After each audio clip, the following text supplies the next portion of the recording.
नमस्कार दोस्तों, विनायक क्लासेस प्रयागराज के यूट्यूब चैनल पर आप सभी का हार्दिक स्वागत है। दोस्तों, जैसा कि आप सभी को बिल्कुल पता होगा कि अपनी जो सीडीपी की क्लास है वो भी अब ईबीएस के बाद स्टार्ट हो गई है, जिसमें हम लोगों ने तकरीबन 2 क्लास को पूरा कंप्लीट कर लिया है।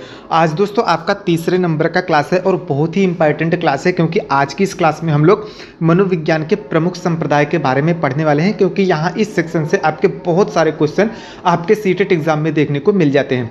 तो चलिए दोस्तों, बिना किसी देरी के आज की इस क्लास को हम लोग स्टार्ट करते हैं। लेकिन उससे पहले आपसे एक ही गुजारिश है कि आप सभी लोग अपने साथ पेपर और पेन को साथ लेकर के बैठिए, जिससे कि आपको जो भी इंपॉर्टेंट पॉइंट्स मिलते जाए उन्हें आप साथ साथ नोट डाउन करते जाएं, जिससे कि आपको एग्जाम के समय में रिवीजन करने में थोड़ी सी सहूलियत मिल सके। तो चलिए दोस्तों, सबसे पहले हम लोग मनोविज्ञान के प्रमुख संप्रदाय के बारे में देख लेते हैं। उसके बाद जो भी आपके एक एक संप्रदाय आते जाएंगे उनके बारे में हम लोग विस्तार से चर्चा करते चलेंगे, तो चीज़ें आपको बहुत ही अच्छे से समझ में आ जाएंगी। दोस्तों, बात करें मनोविज्ञान के प्रमुख संप्रदाय के बारे में, तो देख सकते हैं कि जीवों में व्यवहार से जुड़े नियमों का अध्ययन ही मनोविज्ञान का मुख्य उद्देश्य है। यानी कि दोस्तों, जीवों के व्यवहार से जुड़े जो नियम हैं उन्हीं को जानना ही मनोविज्ञान का मुख्य उद्देश्य होता है। अलग अलग वैज्ञानिकों ने मनोविज्ञान की अलग अलग परिभाषाएं एवं विचार दिए, क्योंकि सबके दृष्टिकोण भी भिन्न भिन्न होते हैं। इन भिन्न भिन्न दृष्टिकोण के कारण मनोविज्ञान के विभिन्न संप्रदायों का निर्माण हुआ। यानी कि दोस्तों, आपको बिल्कुल पता होगा कि जो मनोवैज्ञानिक और दार्शनिक थे वो बिल्कुल अलग अलग थे। उन्होंने अपने अलग अलग विचार दिए, जिस वजह से अलग अलग संप्रदायों का जन्म हुआ। अब इसमें कौन कौन से संप्रदाय हैं, इन सभी के बारे में हम विस्तार से चर्चा करेंगे और आपको ये भी बताएंगे कि जो अलग अलग संप्रदाय आए थे उनके जो अलग अलग मनोवैज्ञानिक और अलग अलग दार्शनिक थे उनके क्या क्या मत थे। तो बस आपसे एक ही गुजारिश है कि आप सभी लोग बिल्कुल पेशेंस के साथ वीडियो को लास्ट तक देखिए। चीज़ें आपको यकीन मानिए बहुत अच्छे से समझ में आने वाली है। दोस्तों, देख सकते हैं कि मनोविज्ञान के संप्रदाय इसके इतिहास से वर्तमान की कहानी कहते हैं, जिससे यह पता चलता है कि मनोविज्ञान प्रारंभ में क्या था और आधुनिक वैज्ञानिक रूप में ये कैसे आया, जो कि निम्न प्रकार है। इसी के बारे में आज हम लोग बिल्कुल विस्तार से पढ़ने वाले हैं। दोस्तों, यहाँ पर देख सकते हैं कि 5 जो संप्रदाय वो आए थे बिल्कुल अलग अलग तरीके से। इसमें अलग अलग दार्शनिकों ने, अलग अलग मनोवैज्ञानिकों ने अपना अपना मत रखा था। उनके बारे में हम लोग विस्तार से चर्चा करेंगे। बात करें नंबर 1 पर, तो देख सकते हैं कि संरचनावाद। कभी कभी इसका नाम आपको देखने को मिल जाता है निर्मितवाद, और कभी कभी इसका नाम आपको देखने को मिल जाता है निर्माणवाद। तो आपको बिल्कुल भी भ्रमित नहीं होना है। अगर आपसे संरचनावाद, निर्मितवाद या फिर निर्माणवाद संप्रदाय के बारे में पूछे तो आपको बिल्कुल एक मान के चलना है कि ये सभी चीज़ें बिल्कुल एक के बारे में ये पूछ रहा है, तो इसी के बारे में आपको बिल्कुल उत्तर सही करना है। नंबर 2 पर देख सकते हैं कि प्रकार्यवाद, यानी कि इसका दूसरा नाम जो है वो कार्यवाद संप्रदाय। आपको बिल्कुल भी घबराना नहीं है। चीज़ों को मैं आपको इस तरीके से एक्सप्लेन करूंगा कि आपको सारी चीज़ें बिल्कुल बहुत ही अच्छे से समझ में आ जाएंगी। यहाँ पर मैंने सभी नामों को इसलिए सम्मिलित कर लिया है कि आपका जो सीटेट का एग्जाम होता है उसमें अलग अलग बार अलग अलग नाम दे देता है, तो आप सभी लोग बिल्कुल भ्रमित हो जाते हैं। तो यहाँ पर जो भी मैं आपको चीज़ें बताऊँगा बिल्कुल विस्तार तरीके से बताऊँगा। कभी कभी आप में से जो कुछ लोग होते हैं उनको बिल्कुल बोरियत महसूस होती है, तो लेकिन यहाँ पर मैं चीज़ें बिल्कुल विस्तार से आपको बताऊंगा। जिनको नहीं देखना है वो वीडियो को ना देखें, लेकिन कम से कम जो वीडियो को देख रहे हैं वो पूरा कंप्लीट चीज़ें देख लें, ताकि यूट्यूब पर उनको और भी कोई सीडीपी की वीडियो देखने की ज़रूरत ना हो। नंबर 3 पर देख सकते हैं कि व्यवहारवाद संप्रदाय, यानी कि तीसरे नंबर पर आपका व्यवहारवाद का संप्रदाय है। मैं आपको पूरा विस्तार से बताऊंगा, बस आप वीडियो को लास्ट तक देखते रहिए। नंबर 4 पर आपका गेस्टाल्टवाद, संज्ञानवाद यानी कि समग्रवाद संप्रदाय, यानी कि आपका ये तीनों जो नाम है वो एक ही है। आप इसे गेस्टाल्टवाद कह सकते हैं, आप इसको संज्ञानवाद कह सकते हैं, या फिर आप इसको समग्रवाद भी कह सकते हैं। नंबर 5 और सबसे लास्ट में मनोविश्लेषणवाद संप्रदाय। ये सारी चीज़ें बिल्कुल आपको याद रखनी है। अगर यहाँ से आपके कोई भी क्वेश्चन पूछ जाए, ये नाम अलग अलग करके पूछेगा, तो आपको बिल्कुल इसे नोट डाउन करके रखना है, या फिर इसका आपको स्क्रीनशॉट लेके रखना है। अब दोस्तों, अगर हम एक एक पर चर्चा करें तो नंबर 1 पर आप देख सकते हैं संरचनावाद, यानी कि निर्मितवाद, यानी कि निर्माणवाद संप्रदाय क्या था, इसके समर्थक कौन कौन से थे। तो इसकी अगर हम विस्तार से चर्चा करें तो देख सकते हैं कि मनोविज्ञान को दर्शन शास्त्र से अलग करके क्रमबद्ध अध्ययन करने का जो श्रेय है वो संरचनावाद को जाता है, क्योंकि जो संरचनावाद है वो पहले आया था। दूसरे शब्दों में हम कह सकते हैं कि मनोविज्ञान में स्थापित होने वाला यह पहला संप्रदाय है। तो कभी कभी आपसे अगर ये क्वेश्चन पूछ ले कि मनोविज्ञान में स्थापित होने वाला पहला संप्रदाय कौन सा है, तो आपको उत्तर ये वाला बिल्कुल सही करना है। जिसके संस्थापक अगर कभी आपसे पूछ ले तो विलियम उंट आपको सही करना है, क्योंकि यहाँ पर आप बिल्कुल देख सकते हैं कि इसके जो संस्थापक हैं वो विलियम उंट है। इन्होंने संवेदना यानी कि चेतना की अनुभूति के अध्ययन पर जो है वो बल दिया था। अब इनके प्रमुख समर्थन की बात करें तो इनके जो प्रमुख समर्थनकर्ता थे वो एडलर थे, वेडफार्ड थे एवं टिचनर थे। इन्होंने अमेरिका के कार्नेल विश्वविद्यालय में इसकी शुरुआत करी थी। तो कभी कभी आपसे पूछ ले कि संरचनावाद संप्रदाय का जो शुरुआत है वो कहाँ से हुआ था, तो कार्नेल विश्वविद्यालय जो कि अमेरिका में है यहाँ से इसका हुआ था। वुंट ने मनोविज्ञान के स्वरूप को प्रयोगात्मक बताया, यानी कि कभी कभी आपको ये भी क्वेश्चन पूछ लेता है कि मनोविज्ञान को प्रयोगात्मक स्वरूप किसने दिया, तो आपको बिल्कुल उत्तर में वुंट सही करना है। जब 1879 में लिप्जिंग विश्वविद्यालय में मनोविज्ञान की प्रथम प्रयोगशाला की स्थापना की गई थी। तो कभी कभी अगर आपसे ये भी क्वेश्चन पूछ ले कि मनोविज्ञान की प्रथम प्रयोगशाला कब स्थापित की गई थी, तो आपको बिल्कुल बताना है कि 1879 ईस्वी में लिप्जिंग विश्वविद्यालय में मनोविज्ञान की जो है वो प्रथम प्रयोगशाला स्थापित की गई थी। यानी कि दोस्तों देख सकते हैं कि ये छोटा सा टॉपिक आपको भर भर के क्वेश्चन देने वाला है आपके सीटेट के एग्जाम में, तो इसे आप बिल्कुल नोट डाउन करके रख सकते हैं। ये मैं आपको यकीन मानिए ये सभी नाम आपसे बार बार पूछ लिए जाते हैं, तो इसको भी आपको बिल्कुल नोट डाउन करके रखना है। अब दोस्तों जब ये आपका संरचनावाद यानी कि निर्मितवाद यानी कि निर्माणवाद संप्रदाय आया, तो इसका शिक्षा में क्या योगदान था, अगर इसकी हम विस्तार से चर्चा करें तो देख सकते हैं कि संरचनावाद का शिक्षा में बहुत ही अधिक महत्वपूर्ण योगदान था। अगर हम उसकी विस्तार पर चर्चा करें तो देख सकते हैं नंबर 1 पर संरचनावाद का जो योगदान था शिक्षा तथा शिक्षा मनोविज्ञान के लिए प्रत्यक्ष न होकर के परोक्ष रूप से था। यानी कि दोस्तों ये बिल्कुल प्रत्यक्ष तरीके से तो नहीं था, लेकिन जो इसका योगदान था शिक्षा में वो परोक्ष रूप से कहीं ना कहीं था।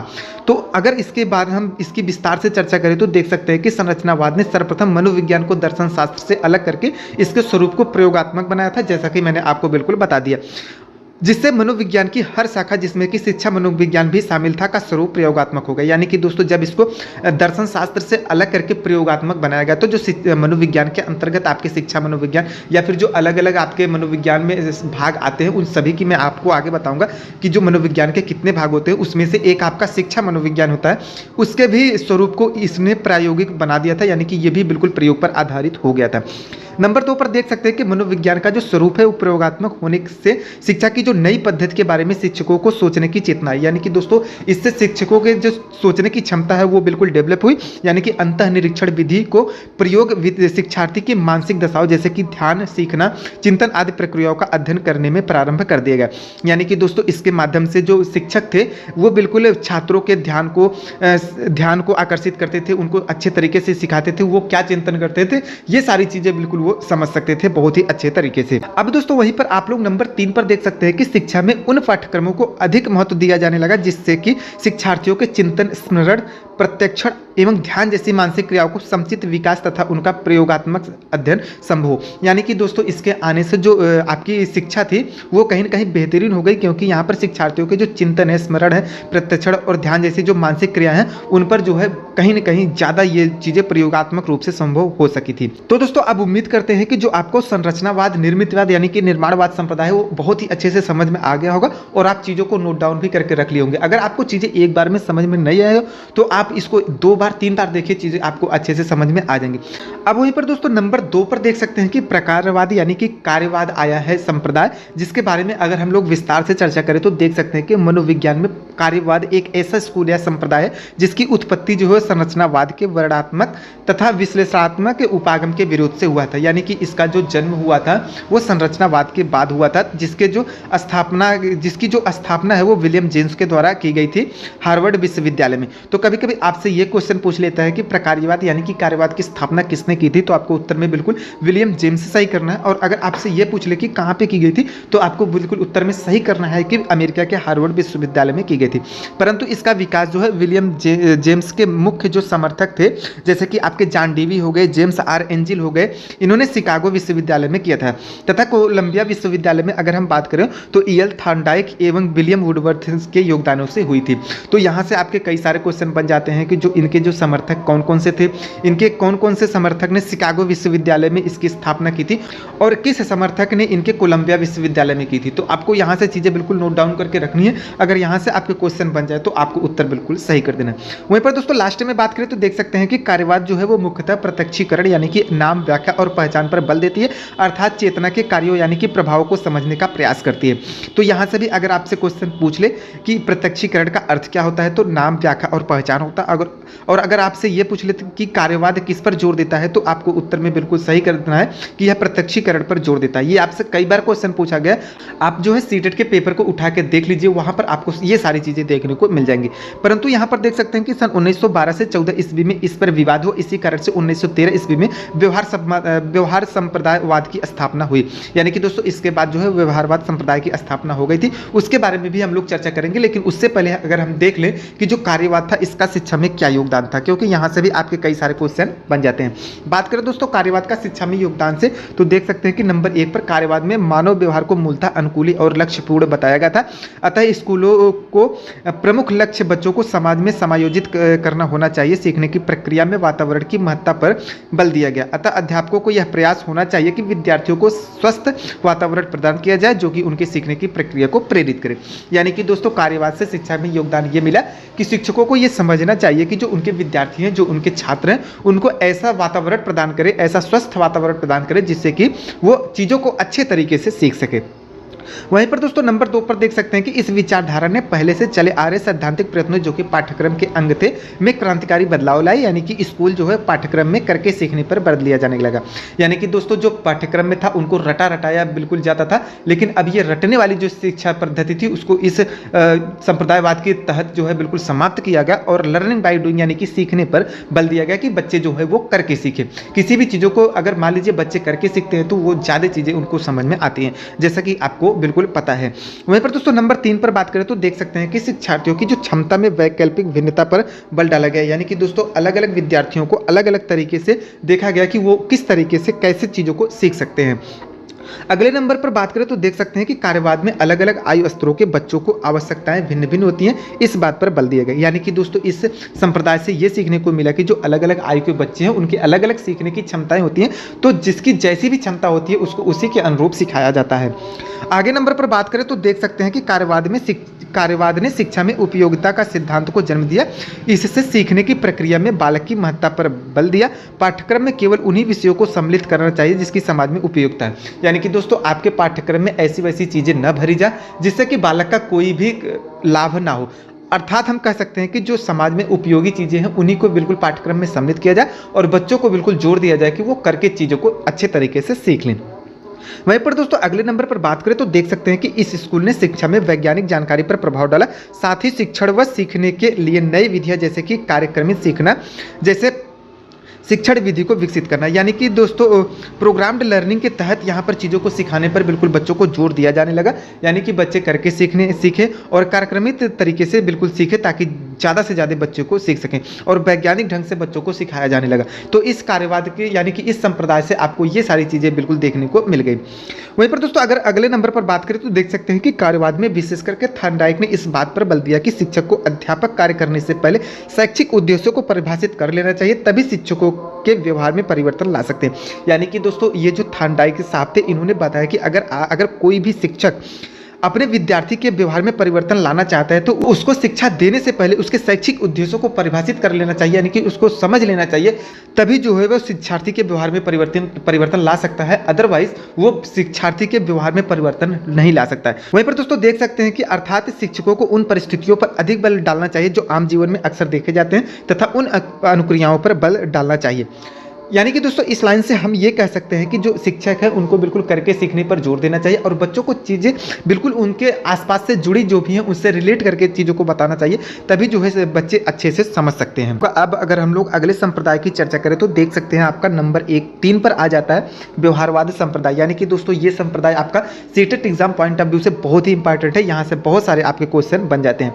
बात करें दोस्तों व्यवहारवाद संप्रदाय के बारे में तो देख सकते हैं कि व्यवहारवाद संप्रदाय मनोविज्ञान का एक ऐसा स्कूल है जिसकी स्थापना जो है वो संरचनावाद तथा प्रकारवाद जैसे संप्रदायों के विरोध में जेबी वाटसन द्वारा 1913 ईस्वी में की गई थी।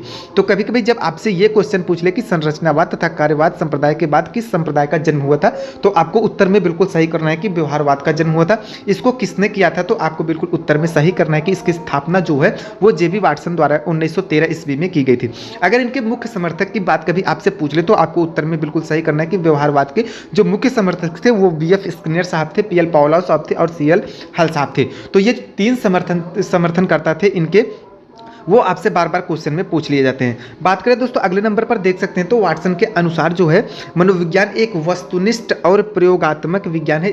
इसका सैद्धांतिक उद्देश्य व्यवहार का अंदाजा लगाना और उस पर नियंत्रण करना है।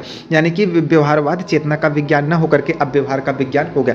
जैसा कि मैंने आपको बताया कि पहले मनोवैज्ञानिकों ने इसे चेतना का विज्ञान बताया था, लेकिन अब ये चेतना का विज्ञान नहीं है। इनके अनुसार जो इनके समर्थक थे, इनके अनुसार अब यह जो विज्ञान है वो व्यवहार का विज्ञान हो गया है।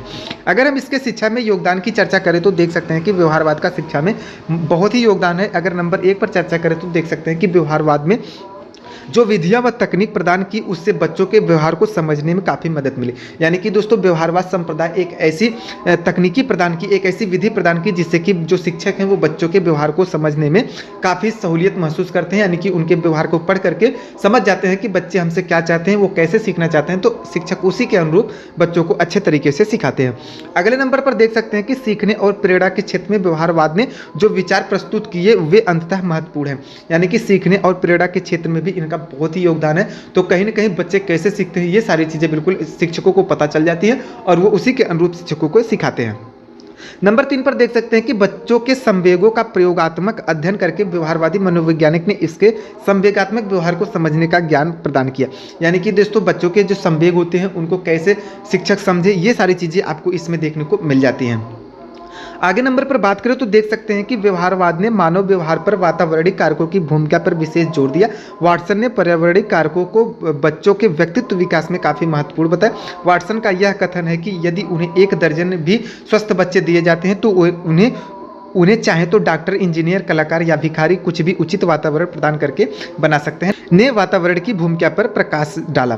यानी कि दोस्तों यहाँ पर वाटसन के अनुसार अगर हम बात करें तो ये कहते हैं कि आप 1 दर्जन स्वस्थ बच्चे ले लीजिए और उनको आप जैसे व्यवहार में रखेंगे, जैसे वातावरण में रखेंगे, वैसे वो बिल्कुल बनते चले जाएंगे। आप उनके व्यवहार को पढ़ करके उनको उसी के अनुरूप बना सकते हैं। यानी कि अगर आप एक बच्चे को डॉक्टर बनाना चाहते हैं तो उसे आप डॉक्टर बना सकते हैं। एक बच्चे को आप इंजीनियर बनाना चाहते हैं तो आप इंजीनियर बना सकते हैं, या फिर आप उसे एक भिखारी बनाना चाहते हैं तो उसको वैसे ही वातावरण को प्रदान करके आप उसे वैसा बना सकते हैं। वहीं पर दोस्तों आगे नंबर पर देख सकते हैं कि स्किनर द्वारा जो है वो सीखने के लिए जो नई विधि कार्यक्रमित सीखना दी गई ने शिक्षा मनोविज्ञान के क्षेत्र में हलचल मचा दिया। यानी कि आधुनिक मनोवैज्ञानिकों ने इस विधि को अत्यंत महत्वपूर्ण माना है और अनेक तरह से पाठों को सिखाने में उन्हें सफलता भी मिली है। यानी कि दोस्तों स्किनर साहब जो थे वो कार्यक्रमित विधि से बच्चों को बिल्कुल सिखाने पर जोर दिया, जो कि बिल्कुल क्रांति ला दी शिक्षा मनोविज्ञान के क्षेत्र में, और कहीं न कहीं इसके समर्थक जो है वो कई लोग हो गए थे। वहीं पर आगे नंबर पर बात करें तो व्यवहारवाद ने मानव व्यवहार को समझने के लिए पूर्ववर्ती समस्तवाद, जो कि मानसिक प्रक्रियाओं पर बल देते हैं, कि विवाद का अंत किया। यानी कि दोस्तों जो व्यवहारवाद है वो मानव व्यवहार को समझने के लिए ही होता है। ये सारी चीज़ें बिल्कुल इस संप्रदाय के आने के बाद क्लियर हो गई, जिससे कि जो सभी विवाद थे वो बिल्कुल समाप्त हो गए और बच्चों के व्यवहार को बिल्कुल शिक्षक जो है वो समझ करके उनको शिक्षा प्रदान करने लगे। तो दोस्तों देख सकते हैं कि जो व्यवहारवाद संप्रदाय था उससे ये सारी चीज़ें आपको देखने को मिल गई। ये भी आपका बहुत ही इंपॉर्टेंट पॉइंट्स है CTET exam point of view से, तो कहीं ना कहीं ये भी चीज़ें आपको बिल्कुल नोट डाउन करके रखनी है। यहाँ से भी आपके 2-3 क्वेश्चन बन ही जाते हैं। तो दोस्तों उम्मीद करते हैं कि आज की वीडियो आपको बहुत ही अच्छी लगी होगी। अब हम लोग कल चर्चा करेंगे जेबी वाटसन की प्रमुख जो पुस्तकें हैं उसके बारे में। उसके बाद जो आपके प्रमुख संप्रदाय 2-3 बच गए हैं उनके बारे में बिल्कुल विस्तार से चर्चा करेंगे। उसके बाद हम आपको शिक्षा मनोविज्ञान के क्षेत्र में ले चलेंगे, यानी कि जो शिक्षा मनोविज्ञान है और जो आपको बालक के परिप्रेक्ष्य में सीटेट एग्जाम में पूछे जाते हैं उनके बारे में हम आपको विस्तार से पूरा बताएंगे। तो उम्मीद करते हैं कि आज की वीडियो आपको बहुत ही अच्छी लगी होगी। यदि वीडियो आपको अच्छी लगी हो तो वीडियो को एक लाइक जरूर कर दे, वीडियो को ज़्यादा से ज़्यादा अपने उन दोस्तों के पास शेयर कर दे जो आपके साथ सीटेट एग्जाम की तैयारी कर रहे हैं। और अगर आप चैनल पर नए हैं तो चैनल को सब्सक्राइब भी कर ले, क्योंकि हम ऐसी ही वीडियो हर रोज अपने इस YouTube चैनल पर अपलोड करते रहते हैं। दोस्तों पूरा वीडियो देखने के लिए आप सभी का बहुत बहुत धन्यवाद। मिलते हैं किसी नए वीडियो में किसी नए टॉपिक के साथ, तब तक के लिए नमस्कार।